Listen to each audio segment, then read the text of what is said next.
Chapter 13, Lesson 1, Trails West. Main idea. Thousands of settlers followed trails through the West to gain land and a chance to make a fortune. One American story. The mountain man, Jebediah Smith, was leading an expedition to find a route through the Rocky Mountains when a grizzly bear attacked. The bear seized Smith's head in its mouth, shredded his face, and partially tore off one ear. Smith's men chased the bear away. Jim Kleiman recalled the scene. A voice from the past. I asked Smith what was best. He said, 1 or 2 go for water, and if you have a needle and thread, get it out and sew up my wounds around my head. I told him I could do nothing for his ear. Oh, you must try to stitch it up some way or other, he said. Then I put in my needle and stitched it through and through. Jim Kleiman quoted in The West. 10 days after this attack, Jebediah Smith was ready to continue exploring. Smith was one of the daring fur trappers and explorers known as mountain men. The mountain men opened up the West by discovering the best trails through the Rockies. In this section, you will learn about the trails and why pioneers followed them west. Mountain men and the Rendezvous. Mountain men spent most of the year alone, trapping small animals such as beavers. Easterners wanted beaver furs to make the men's hats that were in fashion at the time. To obtain furs, mountain men roamed the Great Plains and the Far West, the regions between the Mississippi River and the Pacific Ocean, and set traps in icy mountain streams.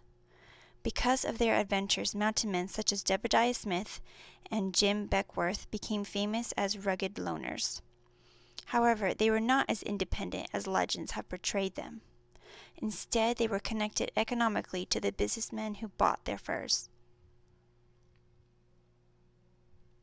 One businessman, William Henry Ashley, created a trading arrangement called the Rendezvous System. Under this system, individual trappers came to a prearranged site for a rendezvous with trappers from the east.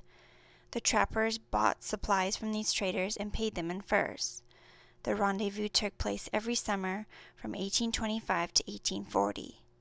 In that year, silk hats replaced beaver hats as the fashion, and the fur trade died out. Mountain men opened the West.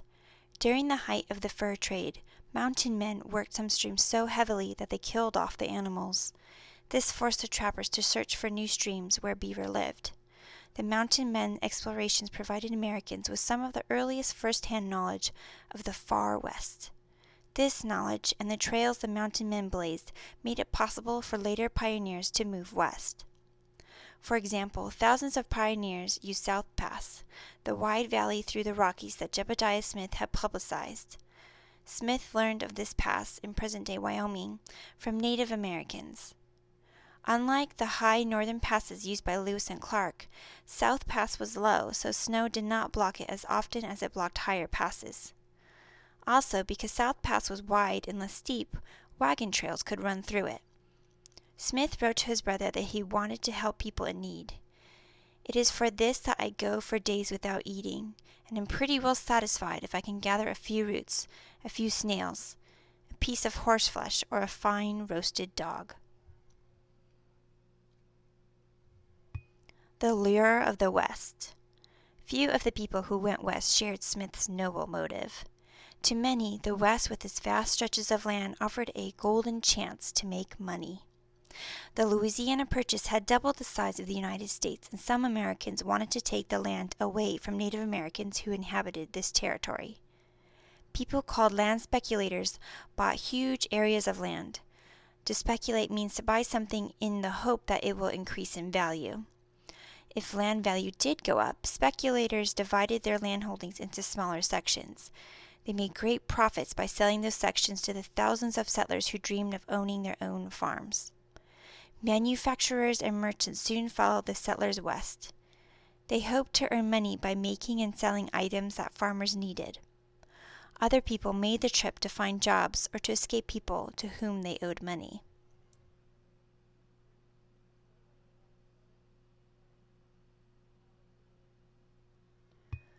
The Trail to Santa Fe. Traders also traveled west in search of markets. After Mexico gained independence from Spain in 1821, it opened its borders to American traders, whom Spain had kept out.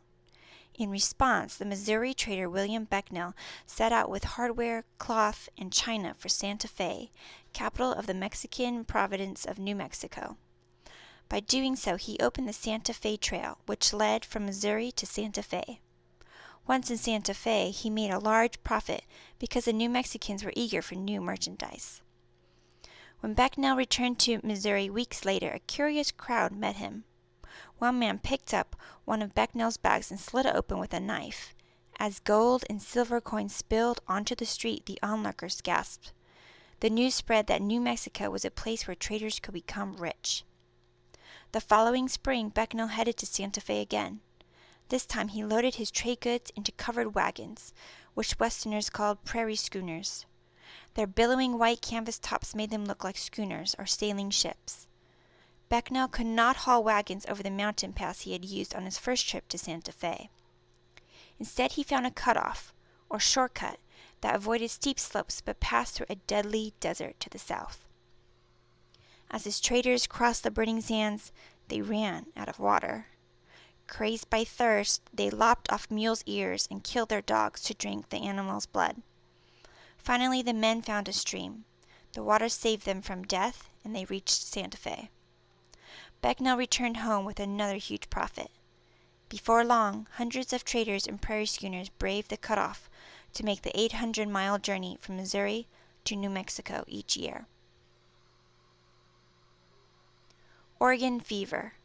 Hundreds of settlers also began migrating west on the Oregon Trail, which ran from Independence, Missouri, to the Oregon Territory. The first whites to cross the continent to Oregon were missionaries, such as Marcus and Narcissa Whitman in 1836. At that time, the United States and Britain were locked in an argument about which country owned Oregon. To the Whitmans' great disappointment, they made few converts among the Native Americans. However, their glowing reports of Oregon's rich land began to attract other American settlers. Amazing stories spread about Oregon. The sun always shone there. Wheat grew as tall as a man. One tale claimed that the pigs were running about, round and fat, and already cooked, with knives and forks sticking in them so you can cut off a slice whenever you're hungry. Such stories tempted many people to make the 2,000-mile journey to Oregon. In 1843, nearly 1,000 people traveled from Missouri to Oregon. The next year, twice as many came. The Oregon fever has broken out, observed a Boston newspaper, and is now raging.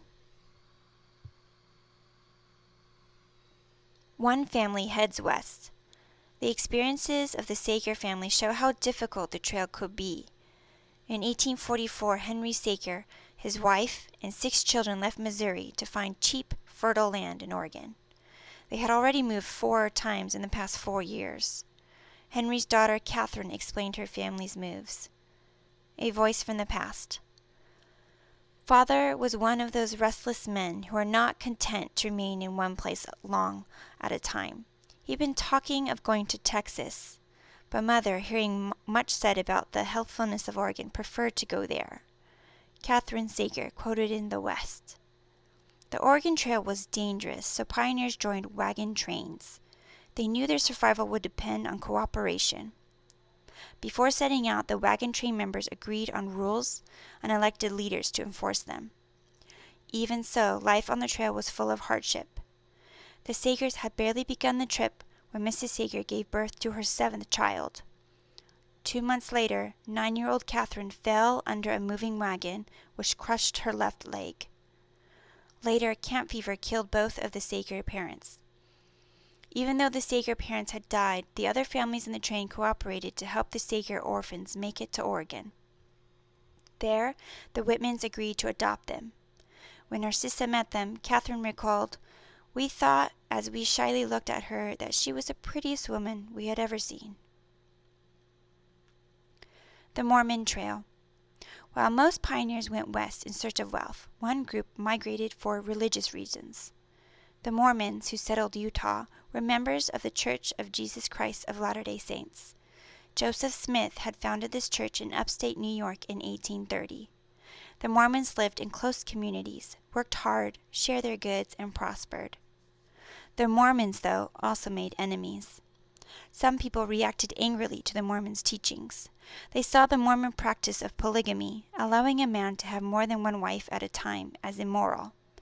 Others objected to their holding property in common. In 1844, an anti-Mormon mob in Illinois killed Smith. Brigham Young, the next Mormon leader, moved his people out of the United States. His destination was Utah, then part of Mexico. In this desolate region, he hoped his people would be left to follow their faith in peace. In 1847, about 1,600 Mormons followed part of the Oregon Trail to Utah. There they built a new settlement by the Great Salt Lake. Because Utah had little rainfall, the Mormons had to work together to build dams and canals. These structures captured water in the hills and carried it to the farms in the valleys below. Through teamwork, they made their desert homeland bloom. In the meantime, changes were taking place in Texas.